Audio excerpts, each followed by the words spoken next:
Voy a rogar que abran sus Biblias, como indica ahí, a Efesios capítulo 1. Y bueno, voy a leer esos versículos. Ustedes síganme ahí con la vista en la Escritura, no acá. Miren la Biblia, Verso 3 comienza Pablo diciendo: bendito sea el Dios y Padre de nuestro Señor Jesucristo, que nos bendijo con toda bendición espiritual en los lugares celestiales en Cristo, según nos escogió en Él, esto es en Cristo, antes de la fundación del mundo, para que fuésemos santos y sin mancha delante de Él. En amor, habiéndonos predestinado para ser adoptados hijos suyos por medio de Jesucristo, según el puro afecto de su voluntad, para alabanza de la gloria de su gracia, con la cual nos hizo aceptos en el amado, en quien tenemos redención por su sangre, el perdón de pecados según las riquezas de su gracia, que hizo sobreabundar para con nosotros en toda sabiduría e inteligencia, dándonos a conocer el misterio de su voluntad, según su beneplácito, el cual se había propuesto en sí mismo, de reunir todas las cosas en Cristo, en la dispensación del cumplimiento de los tiempos, así las que están en los cielos como las que están en la tierra. En Él asimismo tuvimos herencia, habiendo sido predestinados conforme al propósito de que hace todas las cosas según el designio de su voluntad, a fin de que seamos para alabanza de su gloria, nosotros los que primeramente esperábamos en Cristo. En Él también vosotros, habiendo oído la palabra de verdad, el evangelio de vuestra salvación, y habiendo creído en Él, fuisteis sellados con el Espíritu Santo de la promesa, que es las arras de nuestra herencia hasta la redención de la posesión adquirida, para alabanza de su gloria. Señor, qué hermosas palabras son estas que inspiraste a escribir al apóstol Pablo. Y ahora vamos a entrar a la consideración de todo lo que se ha dejado escrito allí para el bienestar de nuestras almas. Así que, Señor, ayúdanos a entender lo que has plasmado en las Escrituras en esta ocasión. Te lo pedimos en el nombre de Cristo Jesús. Amén. Hoy vamos a hablar, hemos estado o estamos en el proceso de sondeo de qué es la voluntad de Dios. Y por supuesto, estamos tratando de comparar esa voluntad con la voluntad del hombre. Y tenemos que prestar mucha atención porque para poder hablar, y hoy se habla del libre albedrío del ser humano, pero desafortunadamente estamos abordando este tema sin primero aprender qué dice Dios acerca de su voluntad. Entonces, para poder abordar el tema de la voluntad del hombre de una manera correcta, tenemos que entender la voluntad de aquel que le dio al hombre el albedrío. De lo contrario, vamos a hacer conjeturas basadas en la razón humana y no la mente divina. Él es el que nos hizo, no nos hicimos nosotros a nosotros mismos. Así que debemos consultar con Dios sobre este tema. Nosotros consultamos con los hombres y dejamos a Dios a un lado. Y está mal. Pablo es considerado quizás el teólogo más destacado de todo el Nuevo Testamento. No estamos hablando de una persona del montón. No, es una persona, es uno de los colosos que encontramos en las Escrituras en cuanto a lo que es pauta teológica. Incluso podríamos decir que es el exponente más destacado en los primeros siglos del cristianismo hasta la llegada de San Agustín de Hipona, por ahí en el siglo V de nuestra era cristiana. Vivió en el 400 y algo.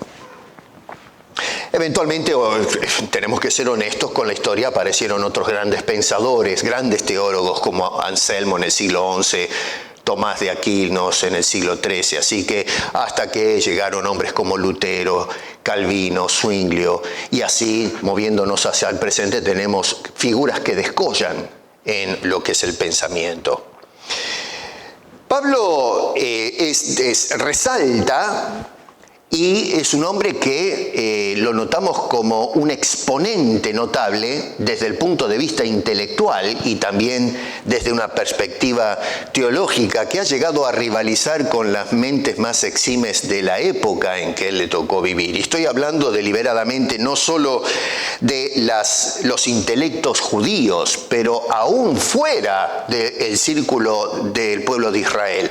No te olvides, hermano, que él llegó a Atenas, que nada tiene que ver con el pueblo judío, es la cuna del pensamiento de aquí de Occidente, donde nace la filosofía.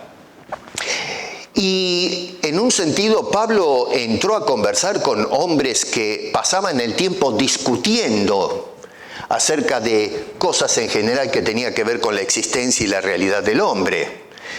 Y sin embargo, el apóstol Pablo pudo entrar en conversación con estos hombres y realmente captó la atención de esas personas. Tal es así que algunos quisieron seguir conversando con él. Otros rivalizaron, por supuesto, pero eso nos habla de la altura intelectual que tenía el apóstol San Pablo. El hombre contemporáneo se burlaría si estuviese Pablo hablando a la sociedad de nuestros tiempos. Un Pablo que a lo mejor estaría utilizando los medios de comunicación masivo, las redes tal vez, y todo lo que facilita la propagación del Evangelio. Y a Pablo en la actualidad podría rivalizar con las mentes más brillantes que tenemos en el presente. Un hombre que sin duda, ojo, hubiese estudiado más, que estuviese leyendo más y poniéndose a las alturas de las demandas de la información en el tiempo presente. No se hubiese quedado en el oscurantismo, y era un hombre que sin duda hubiese podido rivalizar con los pensamientos más altos o más exhibidos de nuestro tiempo. Tenía una capacidad de pensamiento lógico y una mente crítica que la verdad lo hace un hombre incuestionable. Les digo esto porque lo que Pablo está diciendo acá no lo está diciendo un pobre hombre.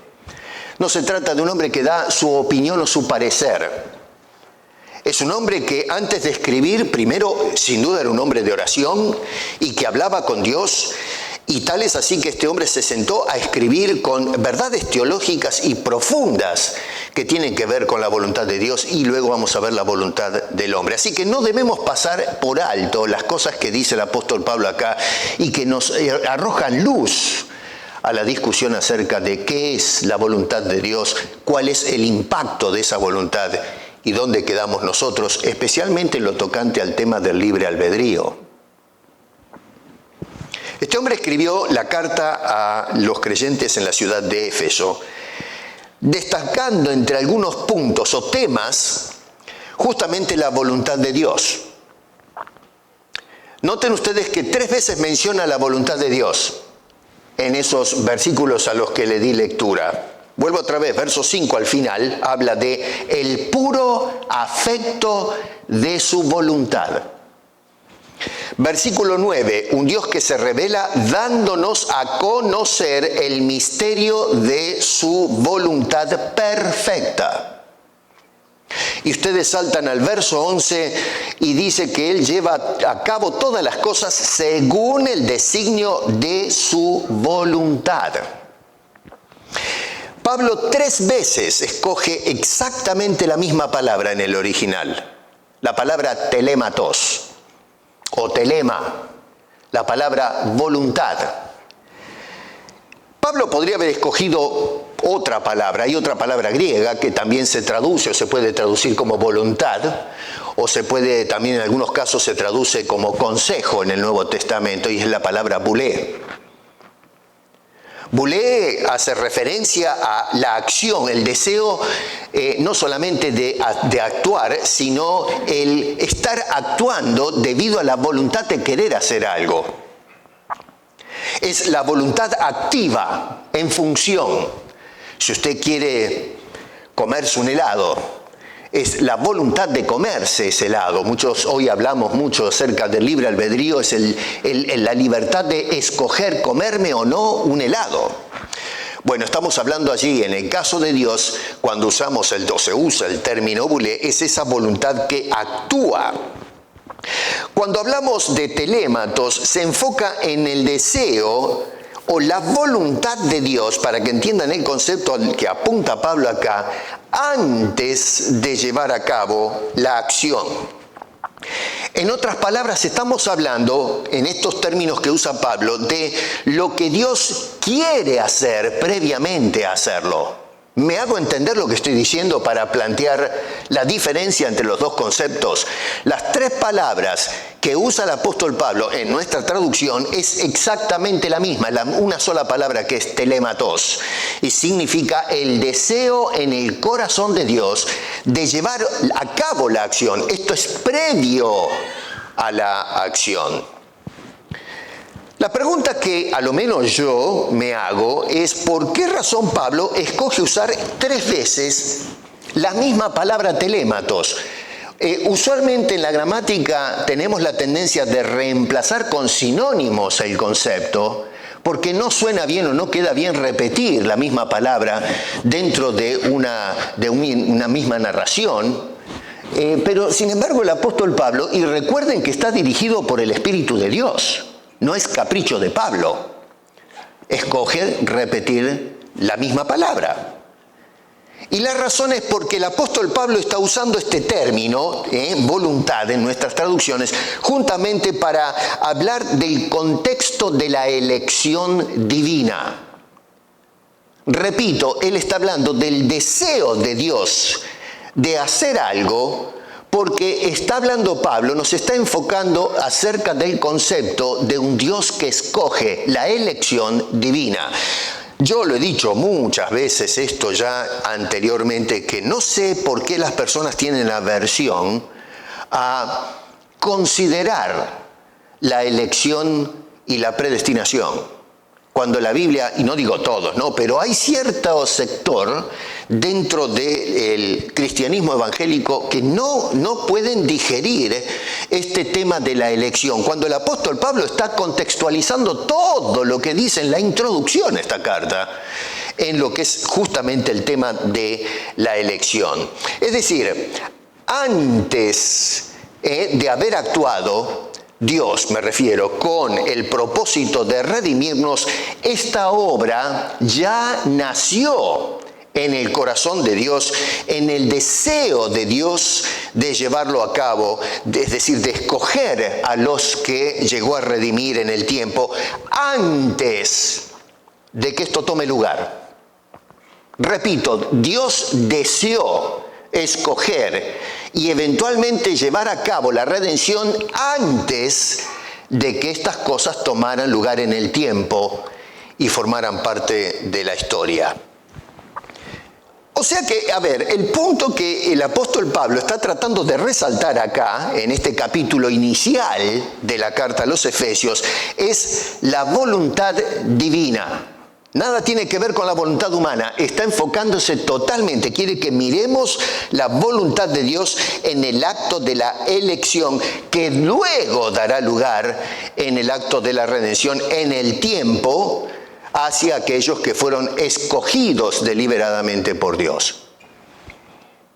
Dentro de ese marco de la voluntad divina, Pablo enfatiza precisamente estos 3 aspectos de la voluntad de Dios que estamos tratando de analizar. 2 de ellos ya los vimos. Hoy vamos a contemplar el tercer aspecto de la voluntad. Recuerden que la vez pasada dije no voluntades, sino la voluntad ejercitándose de maneras específicas. Hablamos de, por ejemplo, y acá lo vemos en una forma, en forma embrional, si quieren, ahí en el versículo 5, cuando habla, por ejemplo, de Dios determinando las cosas, en este caso sería la voluntad decretal, el decreto divino, la voluntad secreta de Dios o la voluntad soberana de Dios, lo que Dios determinó que suceda o tome lugar en la historia antes que las cosas vengan a ser o vengan a existir. Noten que dice este hombre que nos escogió para que fuésemos, y escucha bien esto, nos escogió para que llegues a ser, no que nos escogió cuando éramos, sino que nos escogió con el propósito de que eventualmente en el tiempo lleguemos a ser santos y sin mancha. Dice que nos predestinó, es decir, nos destinó a algo desde antes. Eso quiere decir ese prefijo pre, es previo, antes de que nosotros lleguemos a ser personas escogidas, santas y sin mancha. Así que todo esto es previo, es la predestinación para ser adoptados eventualmente hijos suyos. Dice que eso se va a efectuar por medio de Jesucristo en el tiempo y según, dice este hombre, todo esto según el deseo, la palabra telématos, el deseo, la voluntad soberana de Dios. Dicha voluntad, nada ni nadie la puede frustrar. Dios se decretó eso, nos dice ahí en los versículos 3 al 5, y nada pudo parar eso. Dios dice que determinó estas cosas antes que las cosas sean. Y no pudo nada ni nadie frenar el propósito de Dios. Tenemos ejemplo de la voluntad prescriptiva, verso 9, que se trata ahora de la voluntad revelada, la lista de mandamientos donde Dios dice, quiero esto, no quiero aquello, haz esto, no hagas aquello, esto sí, esto no. Eso es lo que enfoca o revela o expone esa voluntad prescriptiva, los mandamientos de Dios, es decir, lo que Dios manda a través de su revelación o su santa palabra para que el hombre o la criatura obedezca. Eso ya lo estuvimos viendo, no me voy a explayar en eso. Notamos que Pablo los toca en un sentido. Y tenemos hoy, sí, vamos a mirar lo que es la voluntad dispositiva, versículo 11. Lo que Dios dispone, es decir, cómo Dios maneja las circunstancias y los eventos para cumplir todos y cada uno de sus propósitos. Fíjate que en el verso 11 dice, Dios hace todas las cosas. Nota bien lo que está diciendo Pablo, no leamos a las carreras. Dice que Dios, no dice que Dios y el hombre, Dios y los ángeles. Es decir, que Dios hace algunas cosas, pero hay una especie de coparticipación de la voluntad ajena a Dios.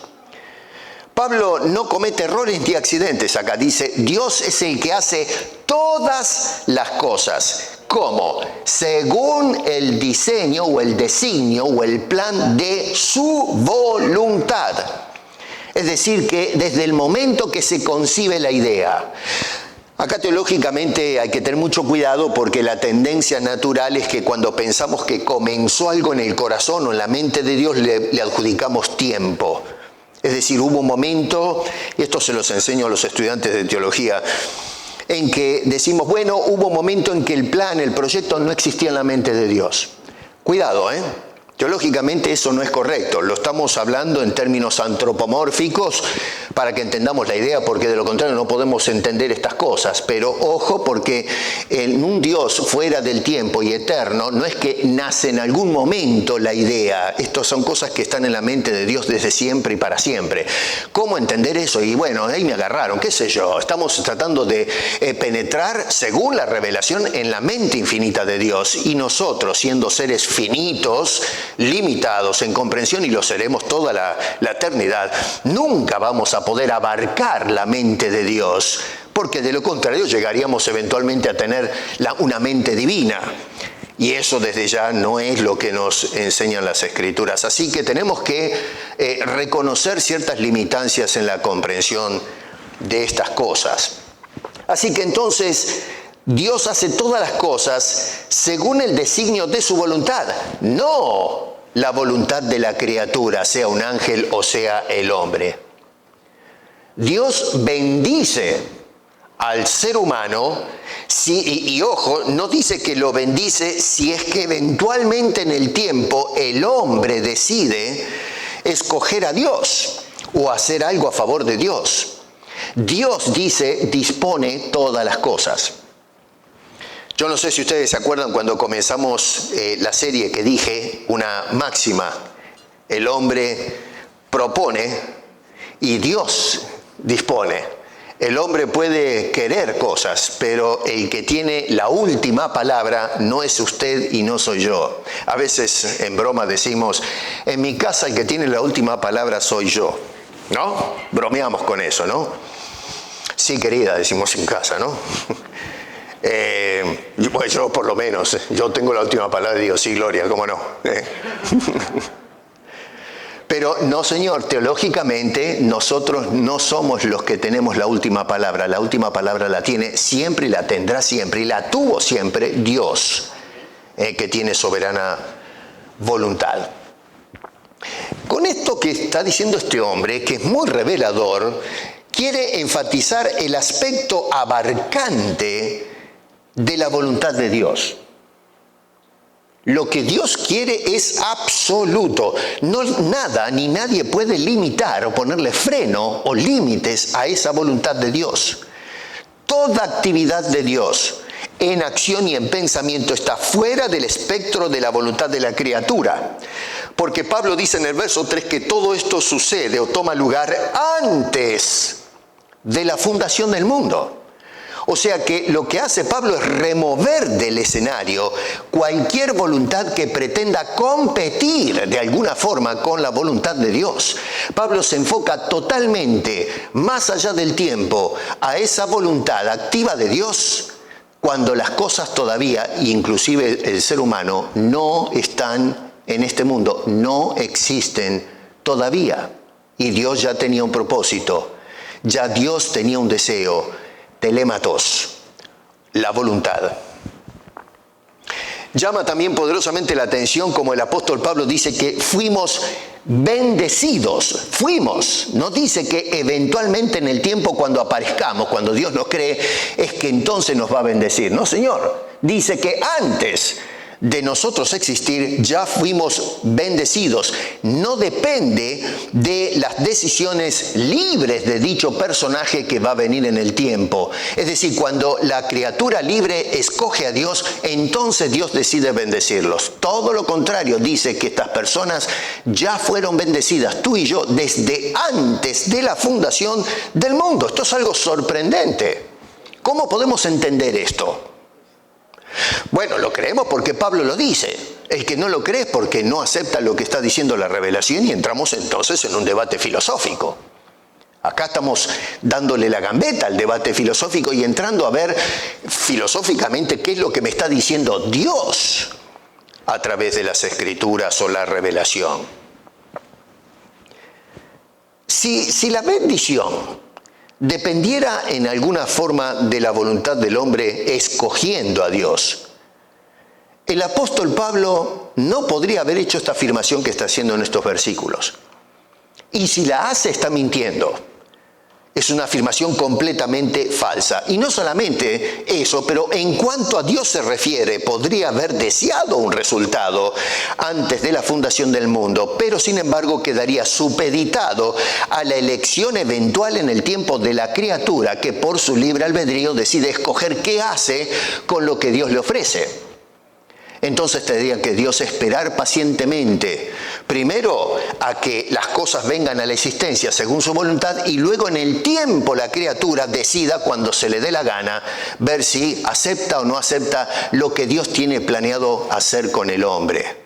Entonces estaríamos frente a una quimera. Nada sería seguro. Todo depende de usted, no de Dios. Dios sería un Dios no confiable, no fiable. El hombre es a quien tenemos que mirar para ver si confiamos o no confiamos en los últimos resultados de la obra de Dios. Eso es absolutamente anatema.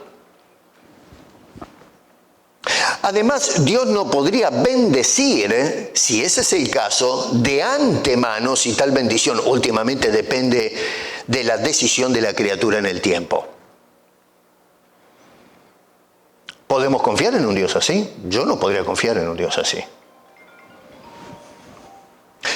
Esta afirmación teológica sorprendente que hace el apóstol Pablo tiene que llevarnos a revisar todo este tema de la doctrina del libre albedrío. Y tendría que llevarnos a revisar los pasajes bíblicos que se consideran como plataforma o base para defender la doctrina del libre albedrío. Uno de esos pasajes clásicos que utilizan los filósofos del cristianismo acerca de la realidad del libre albedrío es Deuteronomio capítulo 30. Me lo han citado pero muchísimas veces. Cuando yo defiendo o niego la doctrina del libre albedrío como se entiende globalmente, inmediatamente me tiran, bueno, pero ¿y qué hacemos con Deuteronomio capítulo 30? En casa después léanlo bien, 15 al 19 voy a hacer un resumen, pero desde el verso 15 se nos dice, por ejemplo, Moisés es el que está hablando a la gente y le dice Moisés al pueblo, te mando hoy que andes en sus caminos, es decir, los caminos de Dios, no los caminos de ustedes, lo que ustedes decidan, sino te mando. Y noten que es una demanda de Moisés al pueblo en nombre de Dios. Él está hablando como representante de Dios en la tierra. Dice, te mando, no te sugiero, te mando, te ordeno que andes en sus caminos. No, escoge lo que vas a hacer. No, Señor, es una orden. Dice que guardes sus mandamientos, estatutos, decretos. ¿Para qué? Para que vivas y seas multiplicado. Y Jehová Dios te bendiga.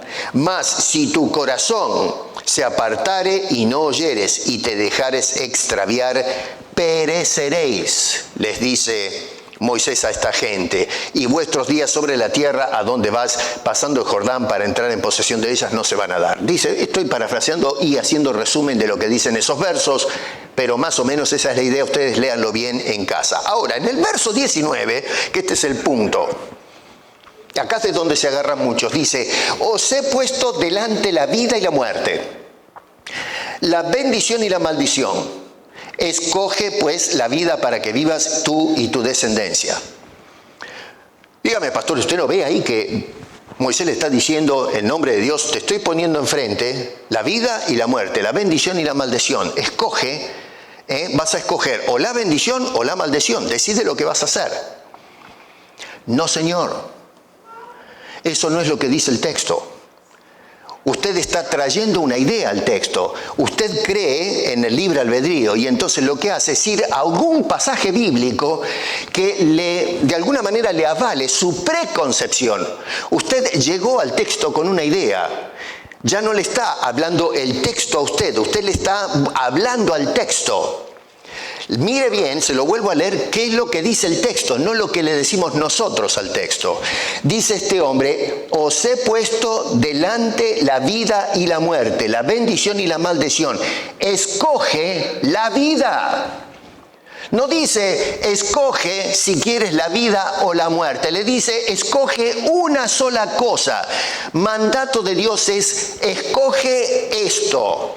No hay opción de que usted diga, bueno, yo quiero escoger lo otro. Ahora les voy a explicar por qué.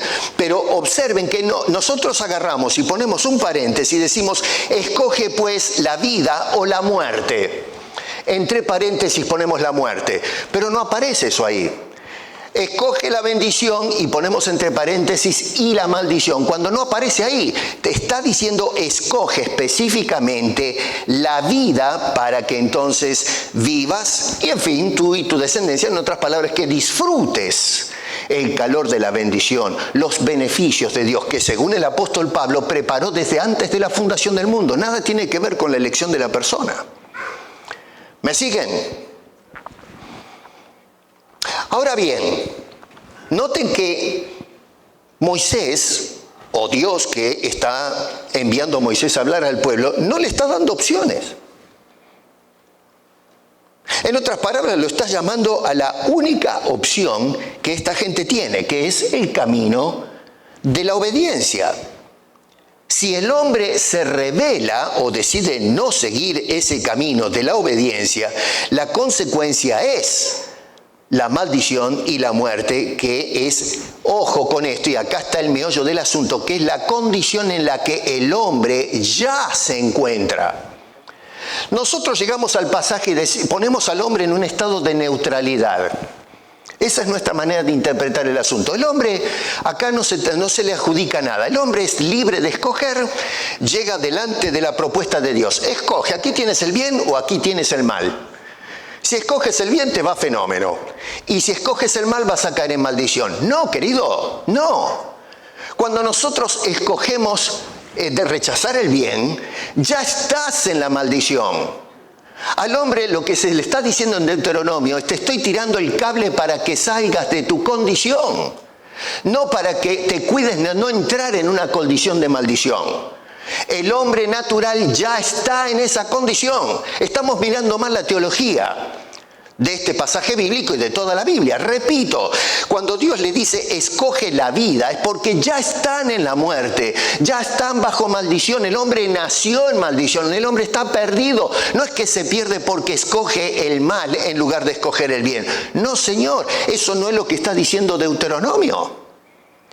Por eso cuando me corren con Deuteronomio capítulo 30, es un intento desesperado por probar lo que es improbable, por no prestar atención a lo que Dios nos está diciendo y nos dejamos arrastrar por los vientos de las ideologías humanas. Decía Pablo, huecas, sutilezas, filosofías humanas, según la tradición de los hombres y no según Cristo. Y Él nos advierte que no hagamos eso, que no sigamos esas ideas, que nos sentemos a considerar qué es lo que tiene que decirnos Dios a través de la revelación.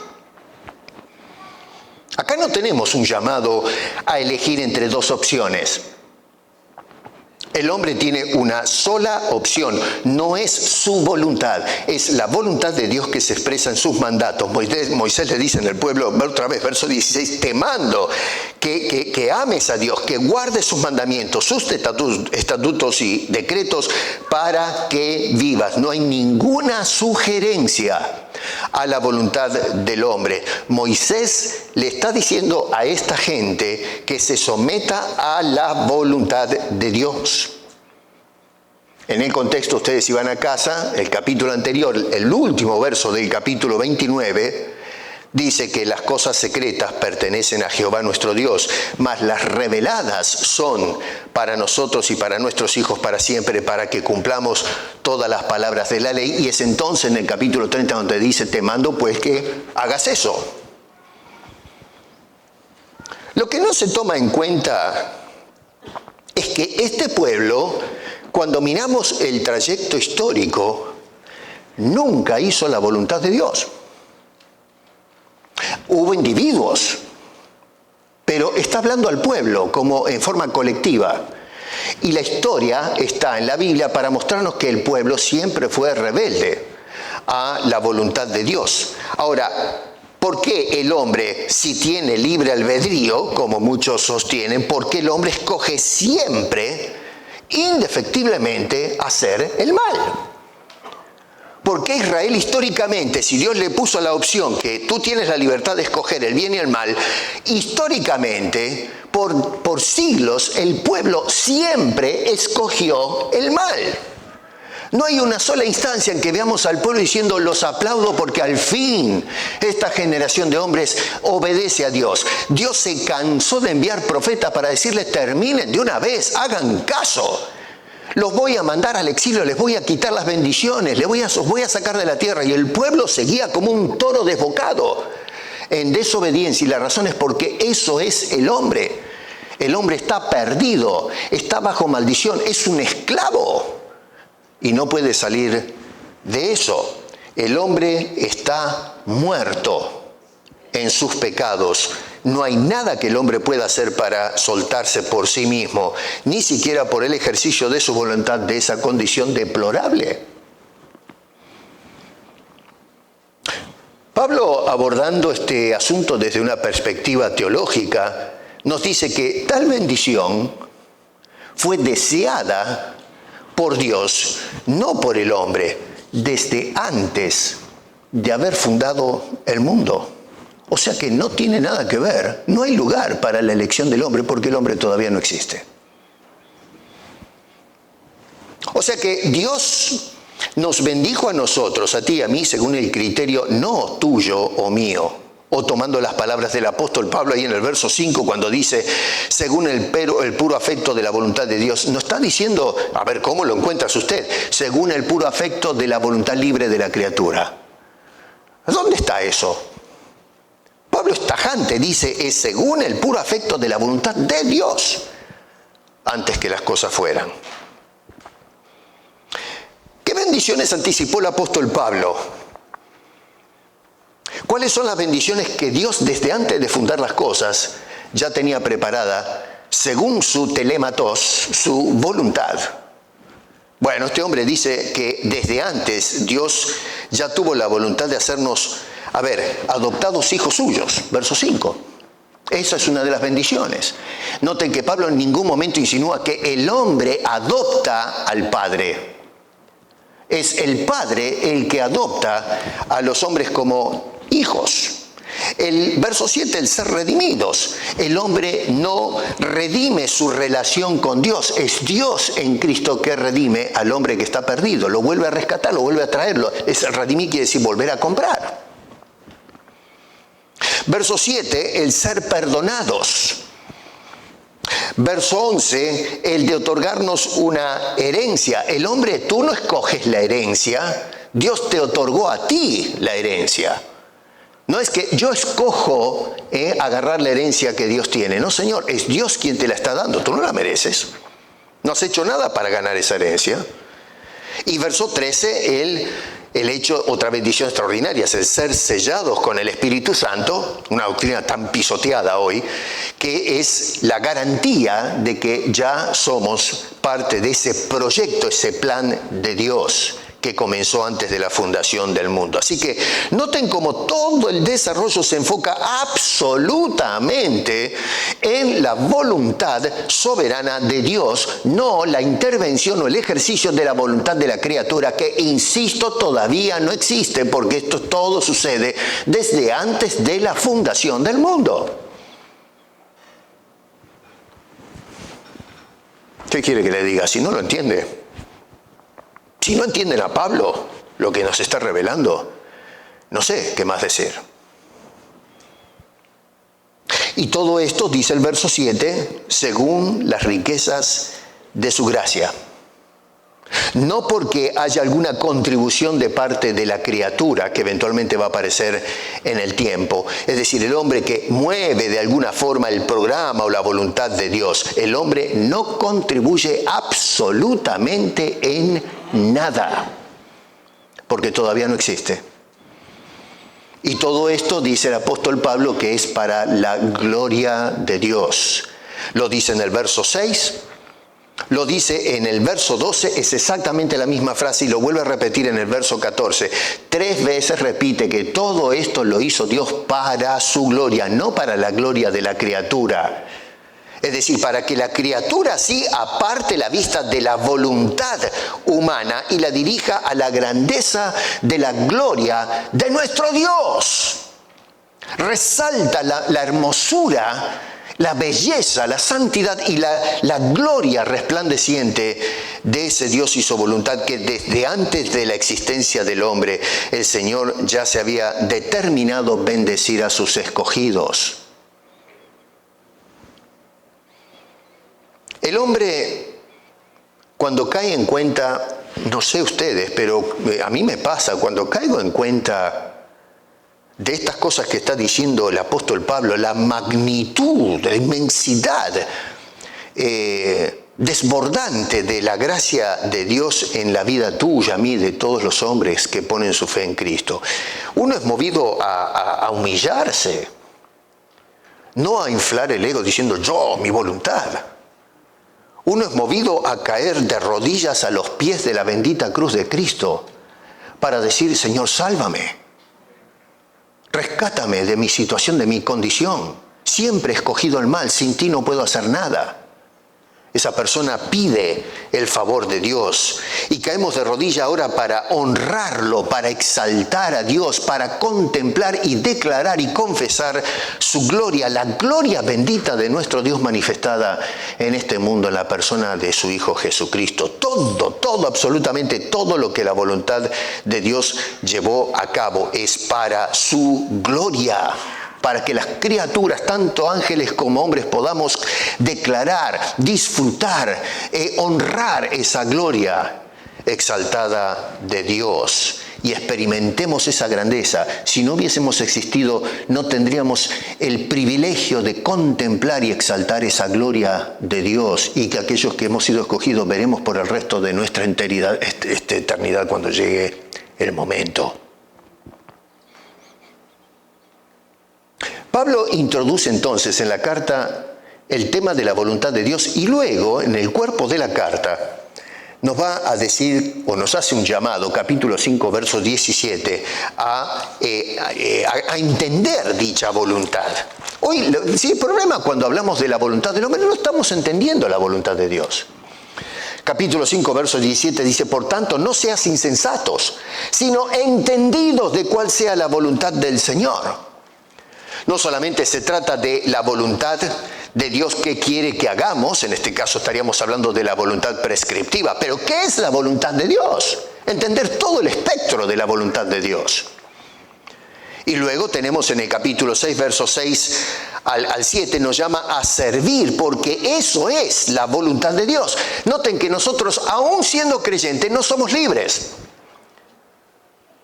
Nosotros somos liberados para servir. La persona que tiene libre voluntad no sirve a nadie, se sirve a sí mismo. Yo soy libre de hacer lo que se me da la gana. Ni el hombre caído está para hacer lo que se le da la gana. Porque aún el hombre caído ya hemos visto que sirve a los propósitos de Dios. Vimos a Ciro, un hombre pagano, que Dios dijo va a hacer todo lo que yo quiero. Ciro sin duda que quería hacer la suya, pero Dios dijo, va a hacer todo lo que yo quiero. Y ciertamente que Ciro ejercitó su albedrío, pero no estaba libre. Había una influencia de afuera que lo iba llevando para cumplir los propósitos de Dios. Dios no le pidió permiso a Ciro, no le pidió permiso a los egipcios o a cualquiera. A ver, ¿me permites? ¿Puedo violar tu voluntad para hacer lo que quiero? Por favor, señores, de ninguna manera. Así que dice que nosotros, el deseo de Dios, la voluntad de Dios es que sirvamos porque eso es lo que Dios quiere de cada uno de nosotros. Y noten que dicho servicio debe ser de corazón, ¿no? Debe ser un servicio espontáneo para poder justamente, ojo con esto, porque no somos llamados a servir para ganar la bendición de Dios, como algunos interpretan, por ejemplo, Deuteronomio capítulo 30 que acabo de mencionar. Porque si fuese eso, entonces la bendición ya no sería por gracia, sino que sería por obra, es decir, es un pago a tu obediencia. Entonces ya tenemos que sacar de la Biblia todo concepto de gracia. Tú te ganas el premio de Dios, tú te ganas, tienes mérito acumulado para que entonces Dios se vea moralmente obligado, ya no por su voluntad, sino por el ejercicio de tu voluntad, tiene que pagarte por tus méritos, y eso es totalmente foráneo a las Escrituras. Pablo dice que es por la pura gracia de Dios. Así que en ningún momento Pablo apela a hacer nuestra voluntad o a ejercitar el libre albedrío o desafiar con nuestro albedrío la voluntad de Dios.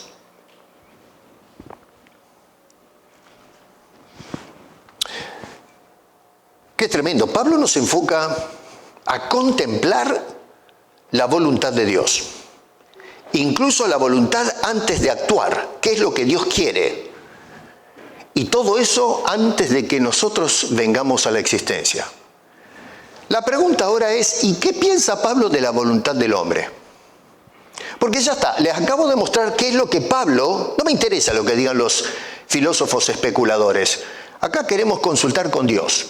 En su palabra, Dios tiene una voluntad, telématos, que desea antes de la acción cosas. Y nada puede frustrar esa voluntad. Y, como dije, es una voluntad que dirige todas las acciones para que se cumplan sus propósitos. Esa es la voluntad dispositiva. Pero ¿y qué del hombre? ¿Qué dice Pablo entonces de mi voluntad? De tu voluntad. ¿Qué pasa con la voluntad de la criatura? Bueno, Pablo ciertamente nos dice que no está libre. El criterio de Pablo es, no eres libre. Nadie tiene la voluntad libre. El albedrío tuyo y mío no es un libre albedrío, no está libre. No existe en la mente de Pablo semejante concepto. Capítulo 2, versos 1 al 3, habla de la voluntad del hombre sin Cristo, ojo, la voluntad del hombre común. Y dice que el verso 1 del capítulo 2, el hombre está muerto en delitos y pecados. Usa un término fuertísimo, no duerme, no está catatónico, está muerto en delitos y pecados. Si un muerto tuviese voluntad libre, tendría potestad para escoger dejar de estar muerto. Si usted tiene libre albedrío y lo consideran muerto, usted puede decir, bueno, ya me cansé de estar en el sarcófago, muerto en una cueva bajo de la tierra, me quiero despertar y levantarme. El muerto no hace eso. Si usted sabe de algún muerto que solo decidió de repente levantarse de la tumba, apúnteme porque quiero darle la mano. No me cite a Lázaro porque a Lázaro lo levantaron, no se levantó. Ojo. Bueno, Pablo dice que el hombre está muerto.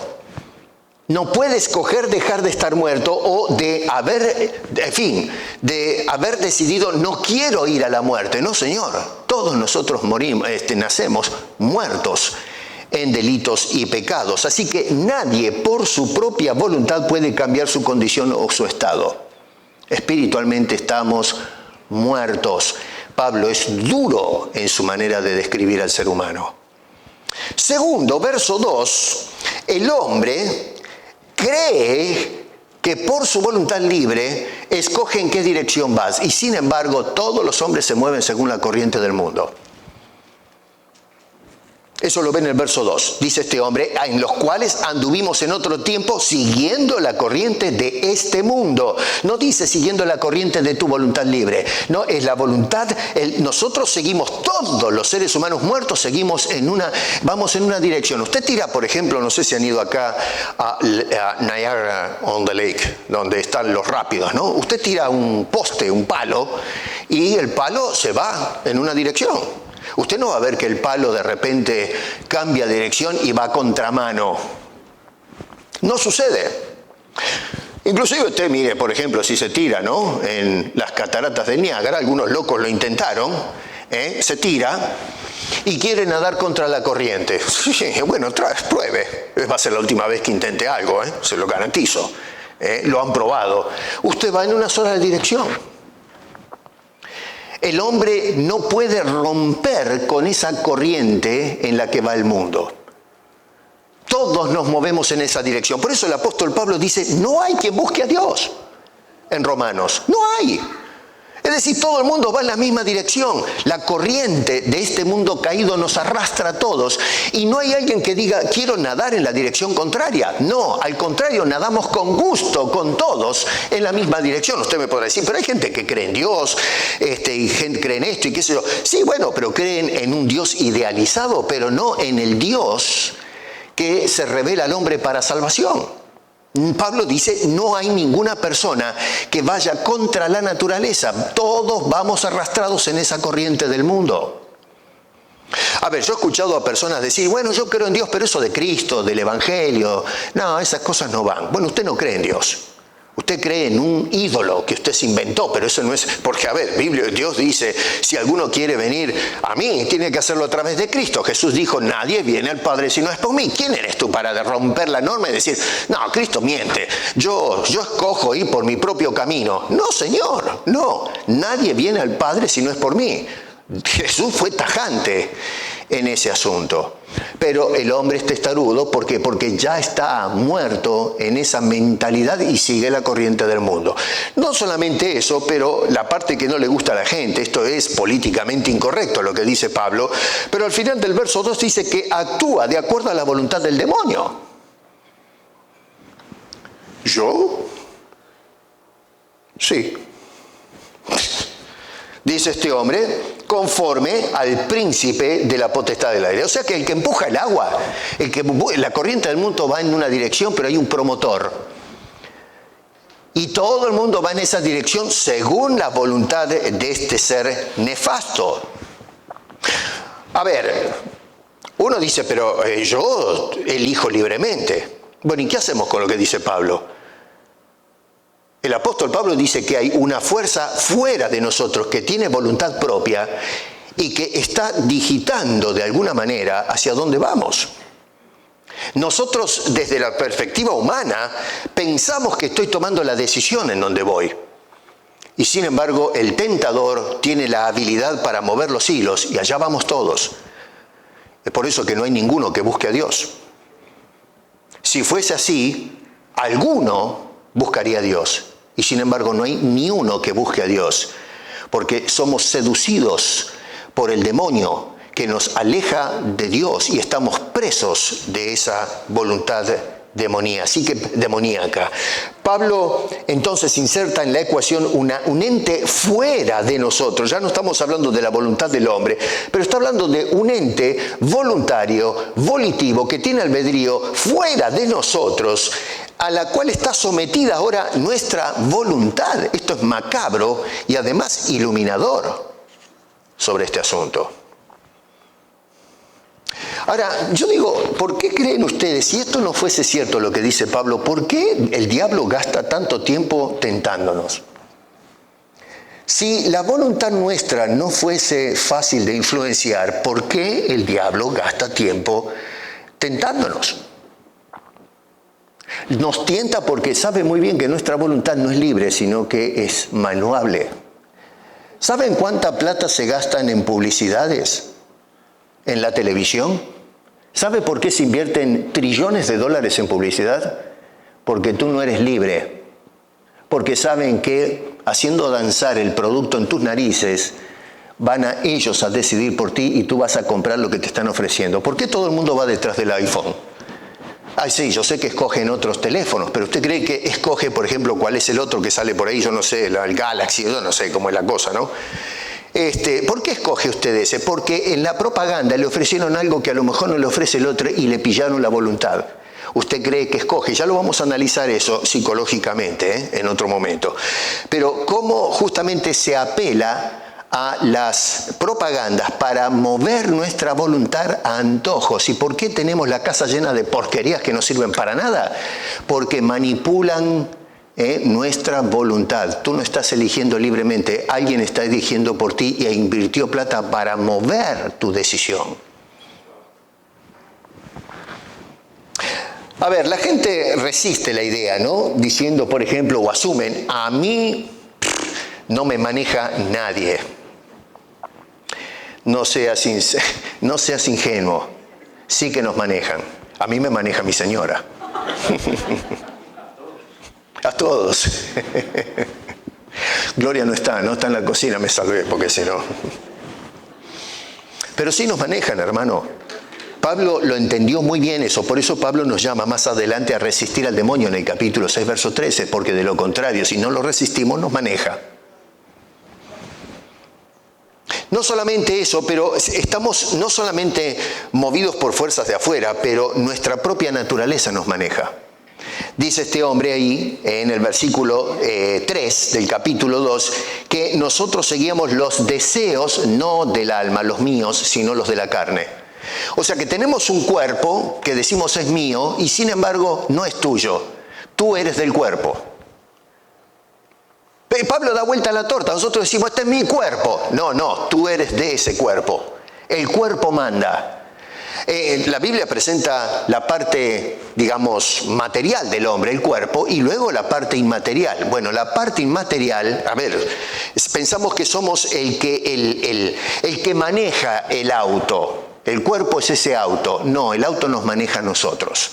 Nosotros hacemos los deseos de la carne. Esto que tienes acá, esta piel, hueso, tiene deseos naturales. Esto es difícil de entender, pero dice Pablo, nosotros no seguimos contra los deseos, sino que obedecemos a los deseos. ¿Por qué crees que incluso los cristianos, antes de tomar la Santa Cena, tenemos que inclinar los rostros y decir, Señor, perdóname?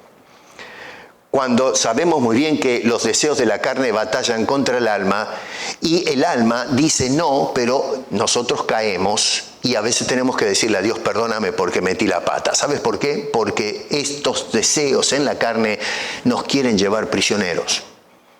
No eres libre, estás agarrado de este cuerpo. La segunda cosa es que hacemos la voluntad de la carne. Lo que la carne quiere, no lo que tu alma quiere. ¿Eso no es libertad, hermano? ¿Qué entiendes del concepto de libertad? Eso no es libertad. Pablo no está describiendo libertad. Hacemos la voluntad de los pensamientos. Así que Pablo usa las dos palabras acá. Una es epitumía, que traduce como deseos, y la otra es telematos, que ya la mencioné en el capítulo 1, acerca de la voluntad antes de la acción. O sea que antes de yo haber cometido el pecado, ya tengo el deseo, ya estoy agarrado. Por eso Jesús decía, el hombre que desea a otra mujer, ya está pecando. Pero si yo no la toqué, ni me acerqué, no interesa, ya el deseo, la voluntad actuó y ya caíste, estás en pecado. O sea, Pablo le da un hachazo a la raíz a este concepto de que el hombre tiene algún tipo de libertad en cuanto a su voluntad se refiere. El hombre por sí solo no puede y no quiere hacer la voluntad de Dios. Como dice Deuteronomio capítulo 30, Dios pone el bien y el mal ante él y éste siempre escoge hacer el mal porque es un esclavo, no es libre. No tiene potestad para escoger otra cosa. El hombre, tú y yo somos, sin Cristo somos esclavos. Siempre vamos a seguir la corriente del mal, siempre vamos a ir en la dirección contraria a Dios. Por eso es que la Biblia dice que éramos hijos de ira, igual que los demás. Estábamos bajo el juicio justo de Dios. Este hombre tiene que ser rescatado. Este hombre tiene que ser liberado. Porque por su propia voluntad no puede cambiar su estatus. Es un esclavo de sí mismo, un esclavo del pecado, un esclavo del demonio, esclavo de cosas que no logra entender. El hombre dice, soy libre, esa es la mentira del diablo. Te está diciendo, no necesitas a Dios, eres libre de escoger. Y lo que te está haciendo es esclavizando a su voluntad, que te lleva a decir, soy libre, cuando no lo eres un esclavo. Y Dios te está diciendo, escoge la bendición, porque es en la bendición donde Dios te está liberando de la esclavitud. ¿De qué libertad me están hablando? No, yo tengo libre albedrío. Le diste un punto a favor al diablo, a tu carne y a tus pensamientos. Y estás perdiendo lo que Dios quiere hacer de tu vida. Para el apóstol Pablo no hay lugar para esta idea precaria y diabólica del libre albedrío. Hay albedrío, ojo. No estoy diciendo que no hay albedrío, escúchame bien. Estoy hablando de libre albedrío. Ese adverbio es el que modifica toda la idea. Pero un albedrío que está supeditado a fuerzas e inclinaciones naturales de las cuales no podemos escapar sin la intervención sobrenatural de Dios que nos libre de esa condición lamentable. Hay algunos que argumentan que Dios puede, influenciar de una manera parcial en nuestras decisiones sin violar nuestro libre albedrío. Y esto con el fin de conciliar la idea de que el hombre tiene libre albedrío y que Dios también tiene su voluntad y de alguna manera coparticipa para llevar a cabo sus propósitos. Eso no tiene ningún sentido. Porque si pensamos un poco eso, si Dios puede influenciar sobre nosotros, quiere decir que tu albedrío puede ser influenciado, por lo tanto no es libre. Dios lo puede influenciar. Si realmente fuese autónomo y libre, entonces no hay ninguna influencia que te pueda cambiar. Y sin embargo, Dios sí te influencia para que tomes otra decisión. Para resolver el problema sugieren entonces que la intervención de Dios es guiarnos o otra opción es de sugerirnos. Es decir, que el hombre cuando usa su libre albedrío escoge las bendiciones del Señor. Yo pienso que guiar es una cosa y sugerir es otra, ¿no es cierto? Pero la gente lo pone en el mismo renglón. La Biblia nos habla...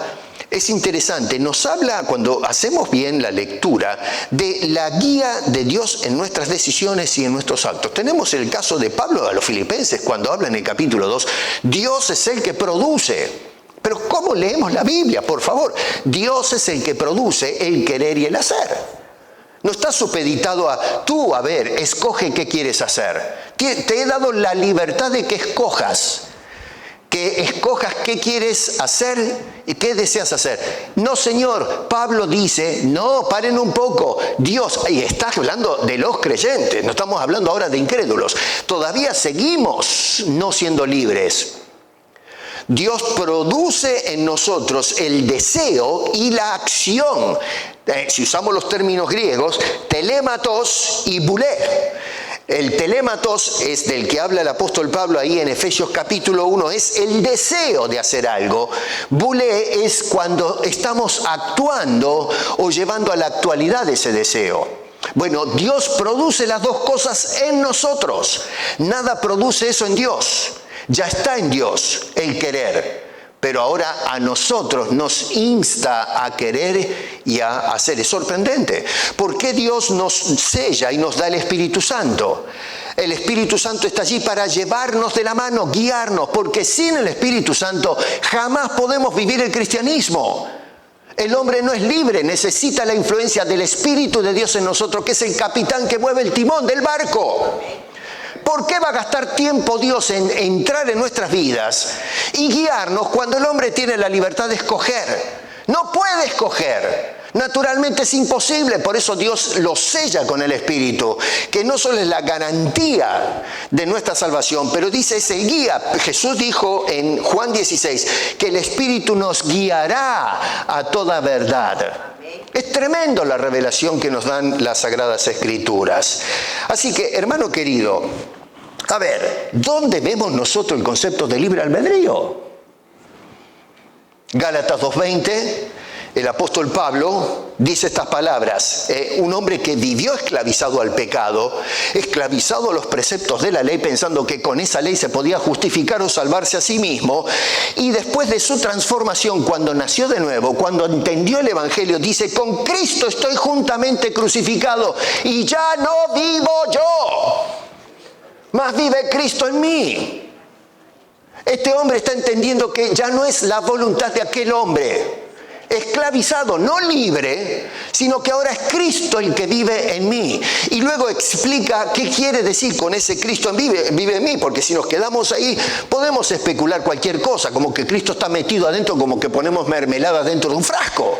No, Señor, dice, sino que dice, Cristo vive en mí.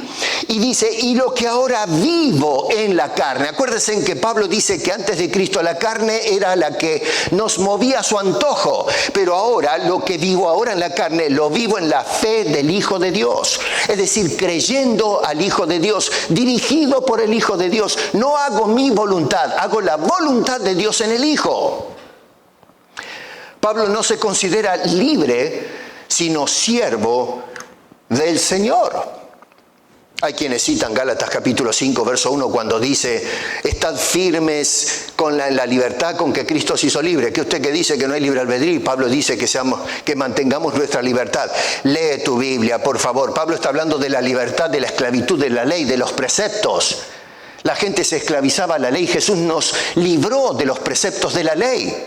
Sigues leyendo más adelante y ahora esa libertad con que Cristo nos hizo libres de los preceptos de la ley, dice, con tal que no uséis la libertad como pretexto o excusa para hacer lo que se nos da la gana. Es decir, que Pablo no está diciendo que tienes libre albedrío de hacer lo que quieres, sino que has sido liberto de la esclavitud de la ley y del pecado para que ahora vives sirviendo la voluntad de Dios, no viviendo como se te da la gana. Pero leemos un versículo para defender nuestra postura arrogante y filosófica de que el hombre es Superman y hace lo que se le da la gana y nada puede frustrar ni siquiera a Dios su voluntad libre. En este punto es donde muchos le introducen límite al libre albedrío. En tal caso, repito, estamos hablando de albedrío, pero un albedrío condicionado, no libre. Mi sugerencia, esto es algo personal lo que voy a decir, porque ¿cómo resolvemos esto? ¿Qué quiere decir, que soy un títere yo? No, la Biblia no, por lo menos la Biblia no dice eso. Si llegamos a esa conclusión es porque no estamos estudiando bien la Biblia. Yo sugiero que en lugar de afirmar que el hombre posee libre albedrío, deberíamos reemplazar esa palabra libre. Quizás no sea la más adecuada la que voy a plantear, merece más estudio en el pensamiento cristiano, y esto los incluye a ustedes y cualquier académico, pero en lugar de usar la palabra libre, deberíamos insertar a cambio la palabra condición o condicionado, dándonos el concepto entonces, la frase o el albedrío libre, reemplazarla por albedrío, sí, pero condicionado. ¿Me explico lo que estoy diciendo? Terminar con la idea de albedrío libre. Nuestro albedrío, sí, Dios nos dotó de albedrío, pero es un albedrío condicionado a circunstancias, problemas a lo mejor genéticos, educación, el diablo, las tentaciones, Dios. Pero nuestro albedrío siempre es dirigido. Y la razón es porque Dios nos creó para obedecer y someternos. O estamos sometidos a Dios o estamos subordinados a otra cosa. Pero Dios no creó ni a los ángeles ni a los hombres para ser libres. Solamente Dios es libre. Solamente Dios no le da cuenta a nadie.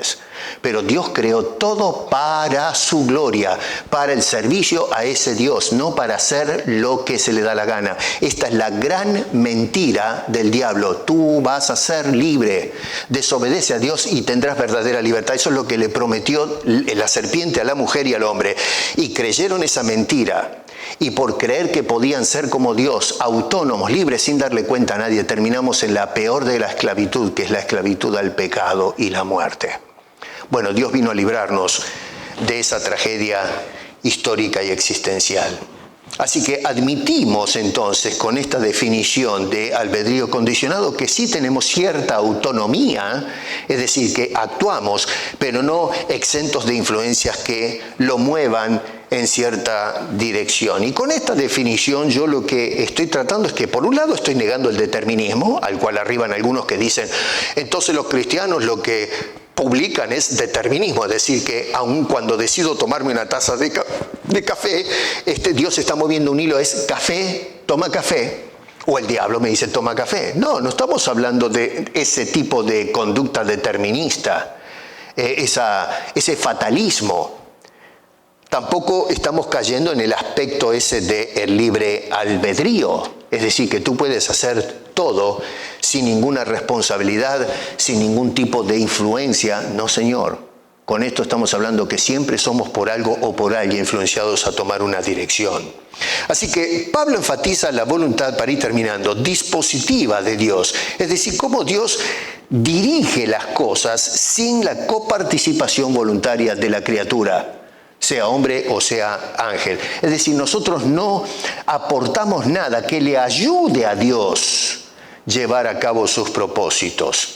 Si Dios no libera al hombre, su voluntad no es libre, es una voluntad subordinada siempre al pecado, al mal y por ende el juicio de Dios. Para eso vino Cristo, hace 2000 años atrás, a dar la vida en la cruz para pagar por la cuenta que tenemos con Dios por nuestros pecados, para librarnos de la esclavitud del pecado y nuestra propia naturaleza, y darnos irónicamente una libertad extraordinaria sirviendo y aferrados a Dios. Y ahora que en un sentido somos, no sé si el término correcto, libres en el sentido amplio de la palabra, pero condicionados ahora en Cristo Jesús, no nos toca escoger como cristiano lo que a mí me plazca porque Dios me dio la libertad libre, sino que debemos hacer siempre la voluntad de Dios. Capítulo 4, verso 1 dice, andad como es digno de la vocación con que fuiste llamados. No dice, ya los salvé, anden como ustedes quieran. No. Ahora, aún habiendo sido libertos de Cristo, tenemos el mandato de andar como, con el propósito, la dignidad con que fuimos llamados. Capítulo 4, verso 17, ya no andéis como los otros gentiles, esclavos de la carne, muertos en delitos y pecados, siguiendo al diablo y las corrientes de este mundo. No, ustedes ahora dejen de andar como los otros gentiles. No hay opción. Capítulo 5, verso 1, andad en amor. Pero yo no lo puedo ni ver. No, bueno, eso no es asunto tuyo. El mandato es tienes que amar y andar en amor. Capítulo 5, verso 8, andad como hijos de luz. Pero a mí me gusta la oscuridad. No, mi querido, no hay ninguna relación entre las tinieblas y la luz. Ahora en Cristo estás en la luz y debes andar como un hijo de luz. Tienes que ser consecuente. Y número 5, capítulo 5, verso 15, andad como sabios, no como necios. La persona que dice, yo ando como quiero porque Dios me libertó y puedo andar como se me da la gana, es un necio. Un necio. No usa la cabeza, no piensa como corresponde, no piensa como Pablo. Y este hombre dice, no anden más como sabios. Andad como sabios, dice, no como necios. No tenemos opción de vivir como se nos da la gana. Sácate la idea, por favor, de que tenemos libre albedrío. Ni cuando estás sin Cristo tienes libre albedrío, ni cuando estás en Cristo tienes libre albedrío. Dios es el único que tiene libre albedrío. Y todo le debe cuenta a Dios. Y todo se mueve según los propósitos de Dios. Sí nos concedió voluntad propia. Sí tomamos decisiones. Pero son decisiones que siempre están influenciadas por algo. Ya sea nuestra genética, nuestra cultura, nuestra educación, el diablo, la corriente de este mundo. En última instancia, si Dios nos rescata, la voluntad de Dios, que produce el querer y el hacer. Terminemos con esto. Voy a dar después una explicación histórica acerca de qué dice la historia acerca del libre albedrío. Estuve estudiando mucho acerca, esto lo vamos a ver, que si Dios lo permite, el domingo que viene. Cuando reviso las culturas antiguas, no existe la idea de libre albedrío. No existe. Esto es un concepto relativamente nuevo en la historia. No es de las Escrituras, eso lo vamos a observar y vamos a explorar eso. Y después vamos a hablar de las cosas que determinan nuestro comportamiento.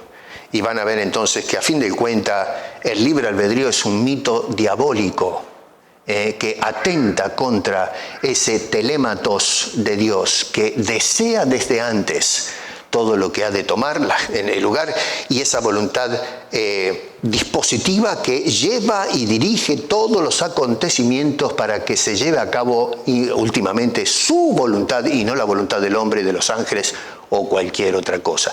Gracias Dios por Cristo Jesús, que nos libró del error esclavizante, que nos hace sentir libres cuando en realidad estamos esclavizados a la muerte, a los delitos, los pecados, al diablo, la corriente de este mundo, tu propia naturaleza. Y nos hizo libertos ahora en Cristo Jesús para que le sirvamos y le demos gloria y honra. Padre, gracias te damos por ayudarnos a sondear los misterios de tu voluntad, exponer claramente cómo es nuestra voluntad y que no es libre, que pensamos erróneamente que somos libres y sin embargo somos influenciados por una cantidad de cosas que determinan nuestras decisiones. Y en última instancia, Señor, nuestro destino eterno, porque justamente por esas influencias macabras, incluso nuestra propia naturaleza que le da la espalda a Dios, que es el único medio de redención, de liberación. Gracias por haber obrado, Señor, antes inclusive de la fundación del mundo. Y estamos mirando el desenvolvimiento de esa voluntad infinita, preciosa. Gracias, Señor. Gracias por habernos escogido. Gracias por Jesucristo. Gracias por la salvación y las promesas de un futuro glorioso. Si hay alguien que todavía no ha aceptado la oferta de salvación, te ruego que por el Espíritu Santo le traigas convicción de pecado y pueda caer rendidos a los pies de la cruz de Cristo para perdón, salvación y vida eterna. Te lo pedimos en el bendito y precioso nombre de Cristo Jesús. Amén.